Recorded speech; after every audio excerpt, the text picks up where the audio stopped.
This is ReeTV documentary. So, episode 2 of the ReeTV documentary series, Crocodile Tears. I know. If you're not new here and you are yet to subscribe, you're breaking my heart. If you've enjoyed one of my uploads, I promise you, the other content will be of interest to you too. Unless you're a Ramsey supporter sent here to troll me, of course. Here are the next 5 in this series. Chris Watts.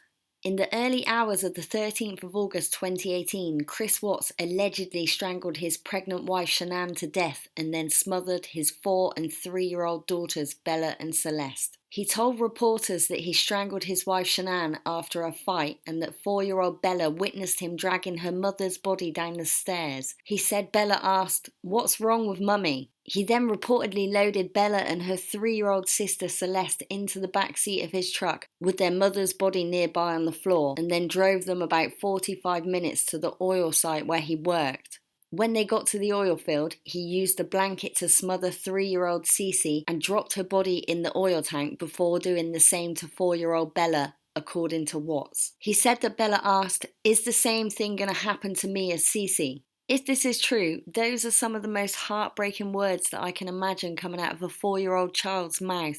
The one man in her life that was supposed to protect her, and she just witnessed him kill her whole family, most likely knowing that he would do the same to her. Chris Watts gave numerous interviews to news channels, and the following clip is from the 16th of August 2018, 3 days after Chris had allegedly killed his whole family. If you want to see the body language and statement analysis video on this interview, the link is in the description below. It's the most important thing. Like, I'm not sure.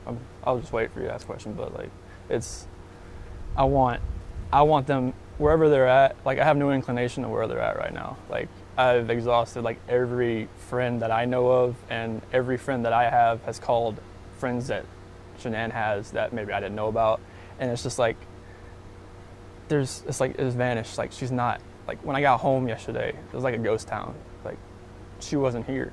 Kids weren't here. I have no idea like where they went, and it's just earth-shattering. I don't feel like this is even real right now. It's like a nightmare that I just can't wake up from. Chris, when did you learn that they weren't here? It's like, well, I texted her a few times and called her. I didn't get a response, which that was a little off. And then her friend Nicole showed up about a little afternoon. I could see it on the doorbell camera, and I was like, "Hey, what's going on?" She's like, "I can't get a hold of Shan'ann." And that's when I was just like, all right, something's not right. If she's not answering the door, and she said the car was here, it's like, I gotta go home. And we got here, got inside, and nobody was here. Nothing. And so I read that Shan'ann hadn't taken the girls to school, which was unusual.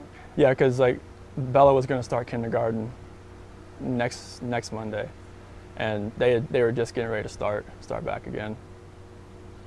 And so your friend Nicole kind of tipped you off that something is... Yeah, because like she was here at the front door, and that's when I kind of knew, okay, like if she's not answering anybody else either, this isn't like her. Because I mean, she works at direct sales business, and that's what she does.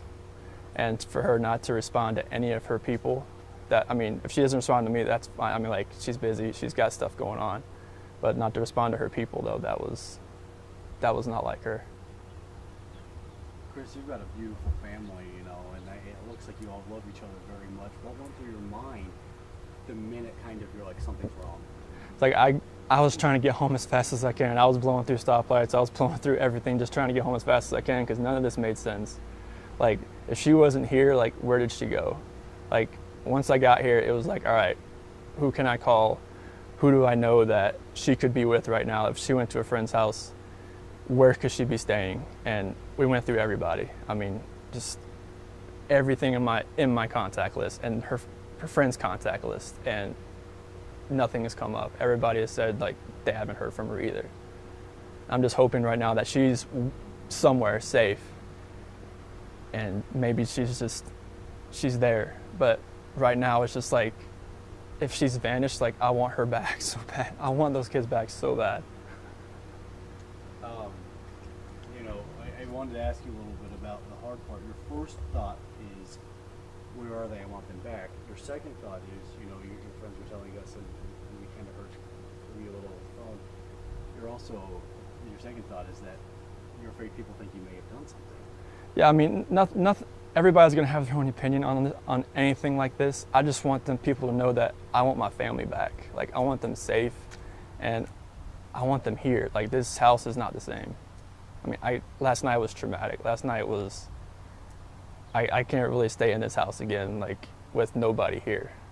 And last night I wanted that knock on the door. I wanted to see this kid just run in, just barrel rush me and just give me a hug and knock me on the ground. But that didn't happen. Who are you gonna stay with tonight? Probably my friends Nick and Amanda. Just, I mean, unless something develops in the next hours or so, like, I'm hoping that somebody sees something or somebody knows something and comes forward. What's the hardest part of all of this for you? Not knowing, like, if they're safe or if they're in trouble. Like, there's just that variable, like, I'm not sure. I mean, I can't do anything right now from where I'm at. Like, I'm not sure if they're safe somewhere, just huddled up somewhere, or if they're in trouble. And knowing that if they could be in trouble, it's earth-shattering right now, and it doesn't feel like it's real. The weird part of all this, it sounds like everything's kind of locked up. There's no signs of them leaving the house. No, like, we have camera there, neighbor has a camera. I mean, everything's checked out. Do you have a camera, you said? The doorbell, only right there. The neighbor has one over there. Were all the doors around the house locked? Front door was locked. The garage door was unlocked, but that's normal for, like, when she comes in the house, she leaves it unlocked just so she can come in and out, just in case, you know, to get in the garage door. But the back sliding door was locked as well. So how would she have left the house if she did leave the house? Or anybody? I don't want to put anything out there, like, just suspecting, like, if something, like, somebody pulled in the back, and because we have a driveway back there from the new townhomes, but it's so hard to tell. Like, there's no cameras in the backyard or anything like that, so it's really hard to even suspect anything right now as far as how she could have left, or if someone came picked her up, or if somebody took her. Meanwhile, today's reality, you've got cops there, cops here, cops in your house, K-9 units. I've never seen something like this in my lifetime unless it was on TV or a movie, and this doesn't seem real at all. It just seems like I'm living in a nightmare and I can't get out of it. I just want them home so bad. Did you see your kids and your wife whenever, or you had the kids, I forgot. Yeah, I had the kids over the weekend. Did you see your wife when she got home? She got home really late, about 2 a.m. from the airport when she got back from Arizona. Did you wake up and say, you know? No, I saw her when she got in, but it was really quick just because it was 2 a.m. in the morning. But I saw the kids in the monitor before I left, and that was it. What kind of efforts are happening right now, Chris, to find them? Right now in Frederick Police Department, they've been on point. With the officers, detectives, sergeants, K-9 units here, they're getting sense. So hopefully they can pick up something and kind of go in a direction that will actually lead us to where maybe they're at right now. Dan? Shan'ann went to... Where'd you get that shirt? Oh, this is I think she got it off Amazon, but this is my favorite college sports team. Wasn't she just there? She was, yeah, just in North Carolina. Yep. So she actually probably got it from there. Usually she gets stuff from Amazon, but this one, I like these shirts a lot. You guys, you love your girls. Describe your little girls to us, and you know. So Celeste, she's just a ball of energy. Call her Rampage, because she's just always, she's got two speeds, go or she's sleeping. And she's always a troublemaker. She's always the one, like, jumping off things, you know, just yelling at you and all kinds of things. And Bella, she's the more calm, cautious, mothering type. And she's more like me. She's more calm. But Celeste has definitely got her mom's personality to where she's always just gung-ho, ready to go. You guys have a baby on the way. Mm-hmm. You're about to have a third child. Mm-hmm. Is that kind of going through your mind right now too? That's why I want everybody back. That's why I need everybody back here. I need everybody safe. Okay. I think I'm good. Thanks. Mitchell Kwai.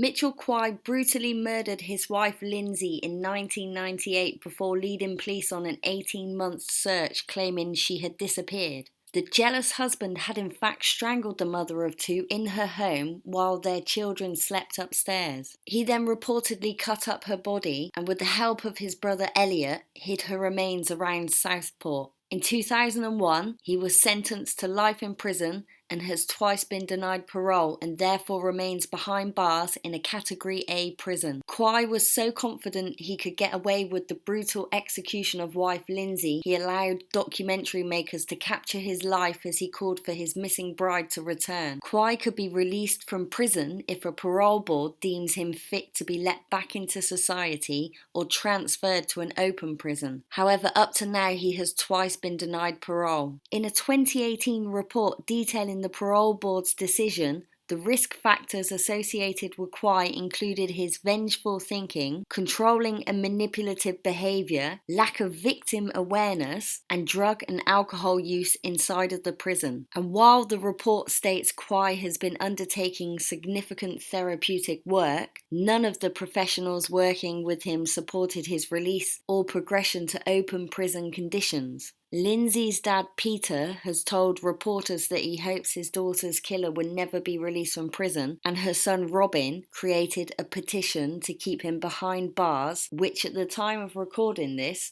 has been signed more than 21,000 times. A link to the petition is in the description below. Well, you know, you've got this finger of suspicion pointing at you. You've got this big question mark over your head, and I mean, I know you've featured on local television and you've been interviewed there.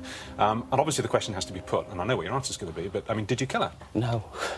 No, I just wish someone had listened to me. As his PR campaign progressed, Quay appeared to enjoy the limelight. Why do you think they seem to be so convinced that you're, what do they call you, a legitimate suspect? Yeah, well, I suppose they say the husband's always the suspect. His growing taste for publicity culminated in an extraordinary agreement. And so I went up to Southport, knocked on his door and said, would he let me in and let me film his story for as long as it takes? And he was delighted. He had no problem giving me access. For 18 months, he taunted the police in a teasing war of words. Am I still a suspect in this murder inquiry? Do you think you're in your own mind that she could possibly be dead? No, not at all. I know the truth. I'm the only one that does know the truth. Did you kill Lindsay? I'm not going to answer that. I'm not going to answer that question because I don't need to. I mean, I know they're clutching at straws now, like, but what do they think? I shagged her to death or something, do you know what I mean? And I saw her, I was like, oh, God. I thought, oh, she's gorgeous, and I fell in love. And from that night on, we were never apart. That was it. Hi, Mitch. You nervous? It wasn't that long after we married we started arguing. We were dead stubborn, so if we were arguing, neither of us would back down, so... You know, I was going around telling everyone absolutely completely made up. We got home that night and she told me she was going to have an abortion. To cut a long story short, she had an abortion and I left.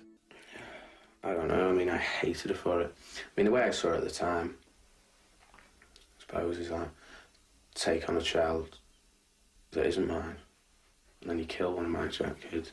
I mean, I don't know, it sickened me, it really did, absolutely sickened me. I had no control over her. First got back together, it was brilliant. Lindsay wanted a baby, I wasn't too sure. She fell pregnant pretty quick. Entering the House of Horrors. The House of Horror.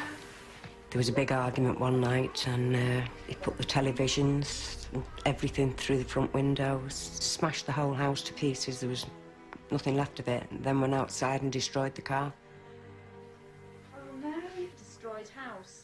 I just completely lost the plot.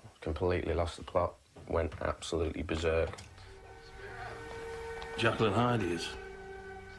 You know, 1 minute is okay, the next minute it's like a roaring bull.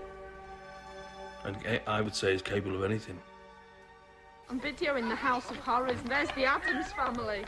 Mitchell and Lindsay's relationship was tempestuous. It was a love-hate relationship.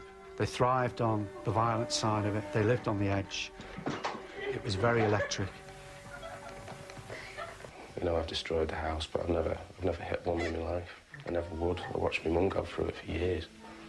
I expected us to get divorced. I expect that to be bit, out the way, gone, over and done with.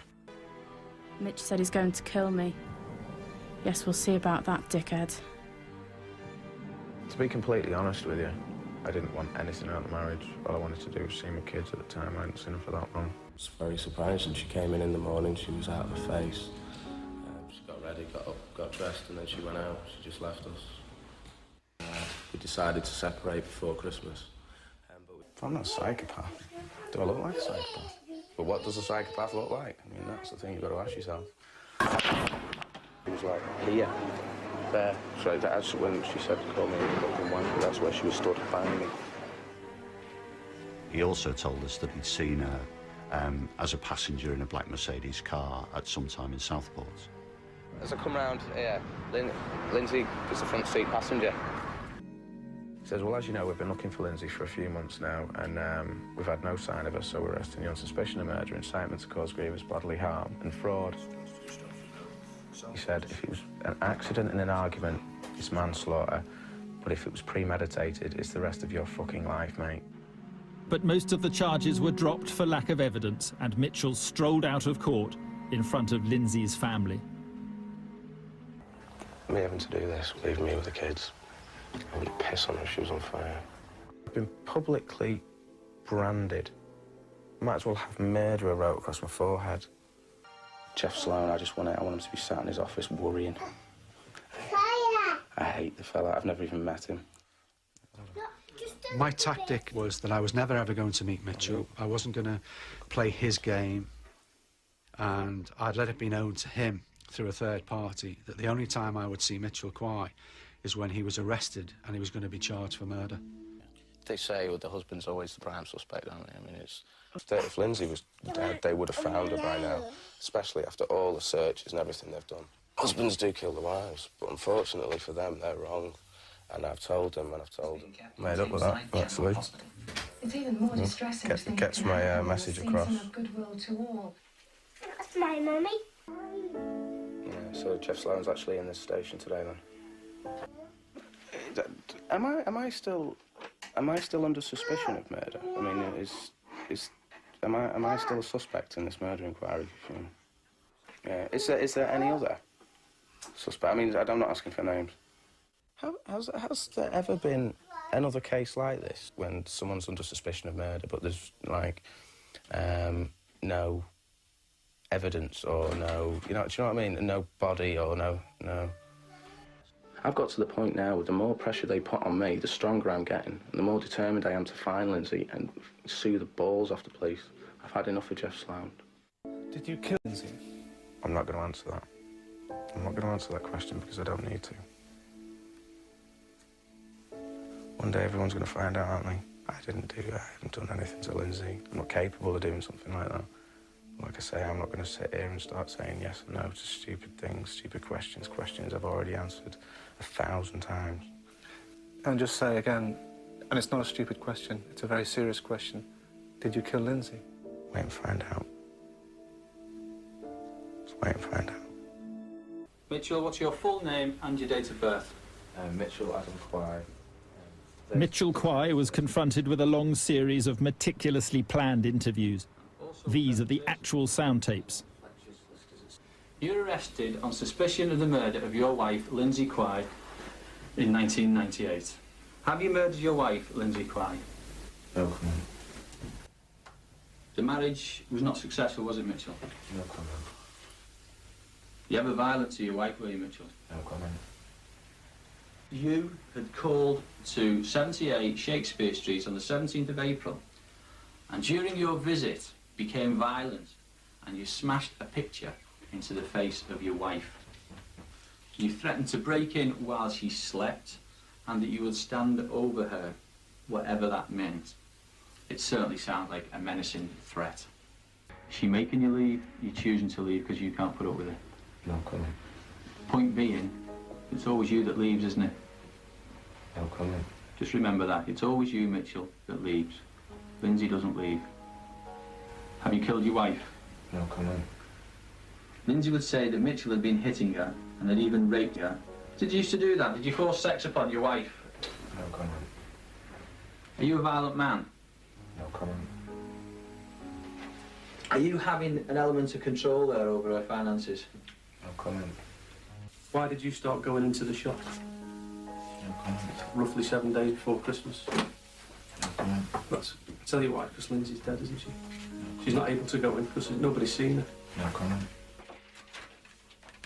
Then out of context with the general conversation, you said to Rimmer, she's dead, Ray. No comment. What did you mean by that, she's dead, Ray? No comment. The person who conspired with me to dispose of Lindsay's body was Elliot Quay. Specifically, it was 1 o'clock in the morning, the 16th. We basically rallied, screamed and shouted at each other. She stood up in front of the mirror and she says, right, I'm getting a divorce, I've got an appointment at solicitors. No, I'm not going to take it, I'm going to take the kids away from you, you're not going to see the kids. And I just snapped. Got hold of her around the throat and I just couldn't let go. I pushed her down to the floor and I just couldn't let go, couldn't let go. I was so angry, there was so inside me saying let go and something, there was just something, I just couldn't not let go of her and I must have been on the floor with my hands around her neck for about 20 minutes. I just couldn't let go of her. And then I just sat back down in the chair and I was looking at her and there was tears coming down the side of her eyes here. Her face had gone blue. She was laying there and she was dead and there was absolutely nothing I could do about it. The next day I went to see my brother Elliot and told him what had happened and that I didn't know what to do. I asked him. We decided that to dispose of the body was to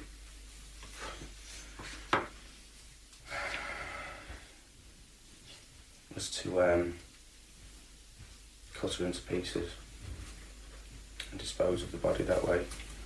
It was me that mutilated my wife's body. My brother didn't do that at all. He held the bags.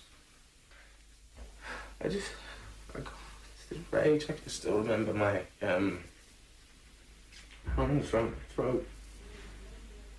I just couldn't let go. Nicholas Kay. Roger. I have to ask you this question, Nick. Have you killed your wife? Cirencester? They got out of a plastic bag down on the water in Cirencester. A bag? Oh, I bet they've done her fingerprints already. It's been a long time, actually. It doesn't matter. What, in water? Doesn't matter. If it's her, it's her.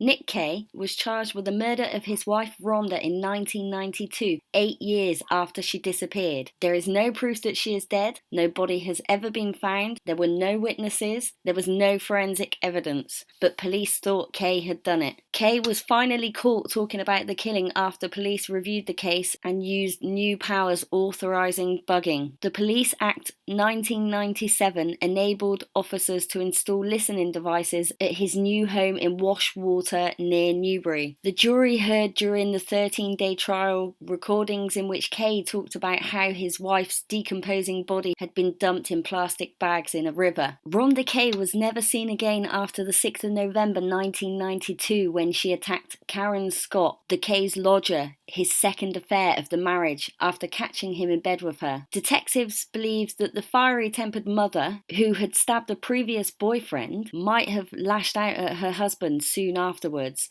and he then killed her in a rage at their home in Craven Road, Newbury. But who is to know if Karen Scott also had a hand in Rhonda's murder? When questioned, Kay repeatedly told police officers that his wife must have fled to her native United States, but the FBI found no trace of the woman, who had run a baby clothing business with her husband. When detectives reopened the case, Rhonda's sister Rochelle Coates readily agreed to help them. She rang Kay, saying the police had found her sister's remains, and added, "I hope they get you this time." Listening devices throughout the Kay's house then picked up frantic conversations between him and Miss Scott, whom he had since married. Kay was heard panicking about whether police divers could have found the body in a plastic bag dumped in the water in Cirencester, Gloucestershire. A hysterical Miss Scott, against whom charges were never brought, questioned him about any possible forensic evidence still in his van or the matrimonial bedroom. Kay then told his new wife how the body would be all in bits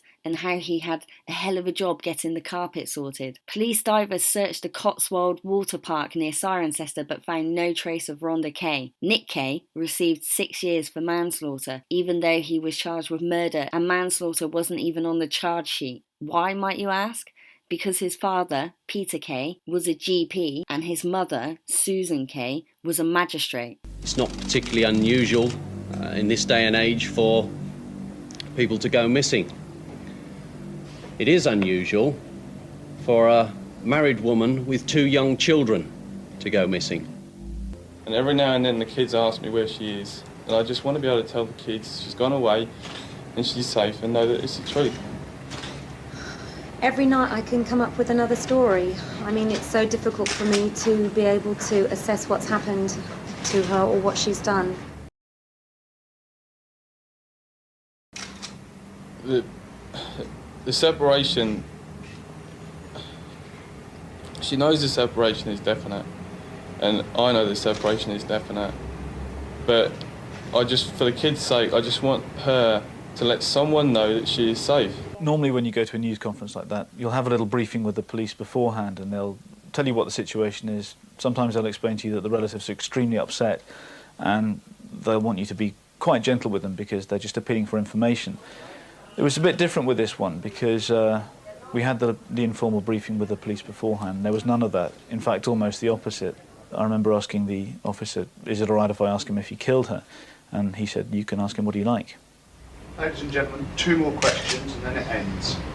Roger. I have to ask you this question, Nick. Have you killed your wife? A journalist was given the go-ahead to ask the question everyone wanted answered. Have you killed your wife? What do you think? I was a bit surprised by that, but I just asked him then, please answer the question. No, I have not killed my wife. I was really pleased that that particular question did come out because it was one of the questions that I wanted to ask myself. I didn't expect the answer that he gave. I would have liked a much more sincere and concerned answer. I think a lot of people watching that interview would have expected to see some genuine signs of distress on his part. What do you think? And his response, to me, answered the question of his guilt. And the anger within me just brewed to such a degree that I just felt that I was going to explode. Only a matter of time before we found her body. The appeal may have reinforced people's suspicions, but it brought forward no witnesses or new leads. There was simply nothing for the police to work on. Kay was free to go. He returned home to the house that he had shared with his wife, but now shared with his lover, Karen Scott. In fact, it would emerge that she had returned to the house just 2 days after Rhonda went missing, and that Rhonda's possessions had been sold or burnt. Kay later married Karen Scott. It would be good news to hear. We've really had a belly full of all this, to be honest.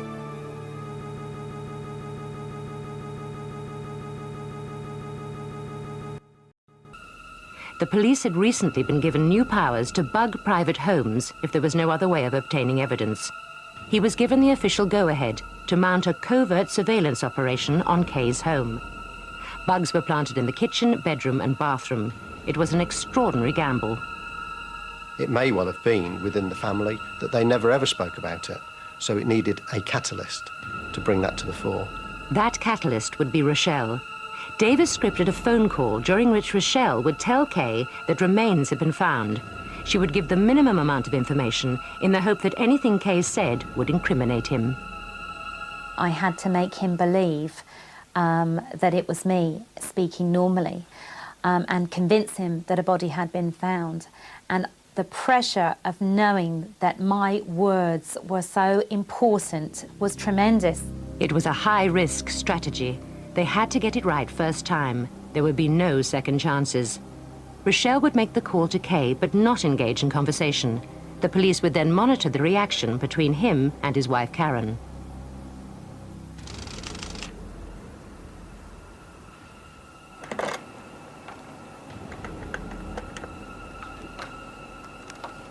Hello, Nick. It's Rochelle. The police have been down to see me. They found some remains and have taken some DNA samples. I hope they get you this time, you bastard. What the surveillance team were about to hear was dynamite. What? That was Rochelle. What? That was Rochelle. What did she say? Hold on a minute. Got her out of the plastic bag down on the water in Cirencester. A bag? Oh, I bet they've done her fingerprints already. It's been down there a long time. It doesn't matter. Yeah, it'll all be circumstantial though, won't it? Oh, God. I can't take this. Yes, but putting it in a plastic bag looks suspicious. If they look in the bottom of the river, there's pebbles. The first thing you should have discussed it with me. I mean, I don't think you're telling me the truth. I don't think you use gloves. Why wouldn't I use gloves? You don't know. They could have found slight forensic evidence in the van. They could have found slight forensic evidence on the walls in the bedroom as well. No. Have you heard about that light that picks up? You know, I mean, I had a hell of a job getting the carpet sorted. You know, that Hoover, that thing, I must have been like on it for over an hour. I must have done all of it. Bloody Rochelle. Sorry? Bloody Rochelle. And every now and then the kids ask me where she is, and I just want to be able to tell the kids she's gone away and she's safe and know that it's the truth. You killed your wife. What do you think? Just answer the question. No, I have not killed her.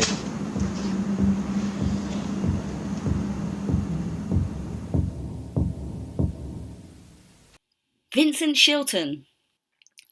30-year-old factory worker Vincent Shilton reported his 23-year-old mother-of-four girlfriend, Lisa Blunt, missing on the 22nd of December 1997. He told police she had failed to return home after shopping for Christmas presents for her children, but he had reportedly wrapped her body in a carpet, soaked it in petrol, and set it on fire in a nearby wood on the same day. During a TV news conference a week later, he said, "I am worried that something has happened.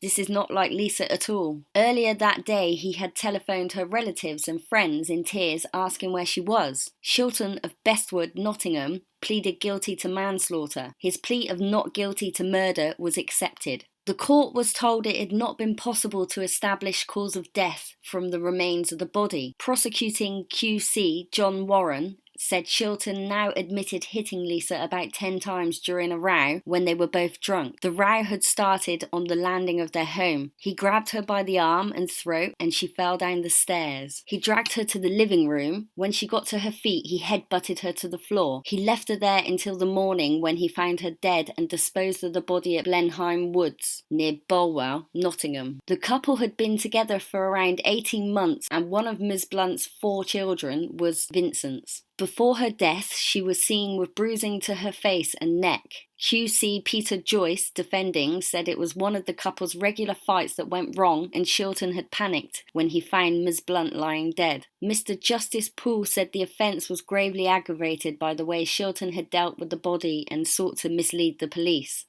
Come home. Or if you don't want to come home, just phone somebody. Just let us know you're right. Shawn Jenkins. My daughter's fallen or she's got head injuries. There's blood everywhere. But she's banged her head and bleeding from the head. Yes. Can I take your name, sir? Shawn Jenkins. Jailed for murder, but then acquitted. Although Shawn Jenkins, a former deputy headmaster, was acquitted of killing his 13-year-old foster daughter Billie-Jo after spending 6 years in prison, I am including him in this list because I genuinely believe he is guilty of this disgusting crime. Jenkins was convicted in 1998 of battering Billie-Jo to death, but won a retrial in 2004 after appeals courts judges ruled the verdict unsafe. At his retrial, prosecutors said Jenkins had lost his temper with Billie-Jo while she was painting patio doors and had hit her over the head up to 10 times with an 18-inch iron spike. He then drove off on a shopping trip with his daughters Charlotte and Annie. Dad! Dad! Billy's been hurt! What's wrong? What's wrong?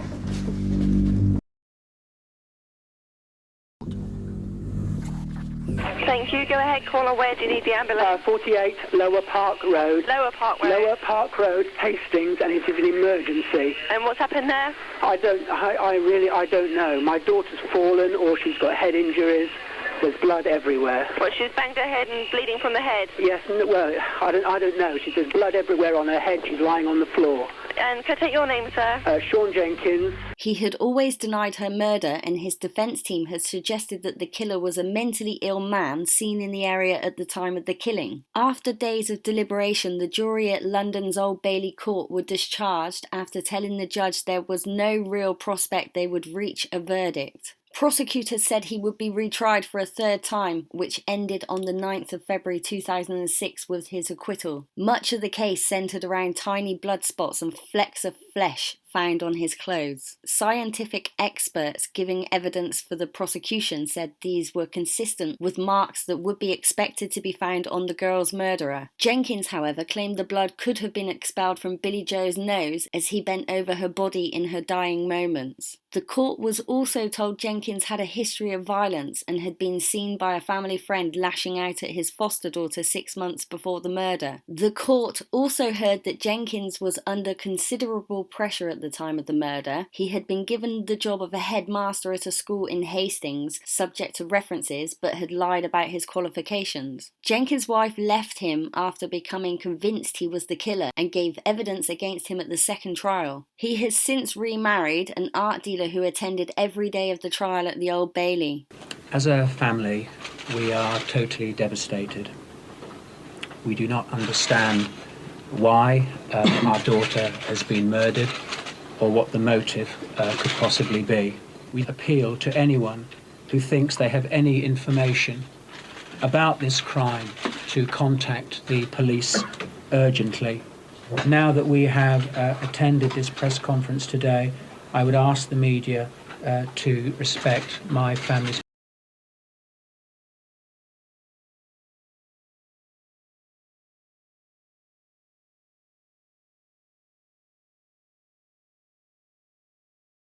The people of Aberystwyth have been wonderful to both my family and myself, and I feel very much at home here. So I'll be about, and I shall be worshipping at St Michael's regularly and meeting the family and friends. So I won't be staying inside. I shall be up and about, certainly, yes. You won't be hiding away then? Oh, certainly not. Oh no, I shall be very much in the community. Jenkins' retrial will begin early next year.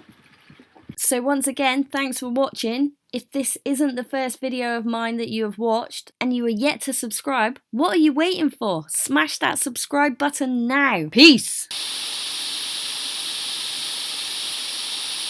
You've been watching a ReeTV documentary.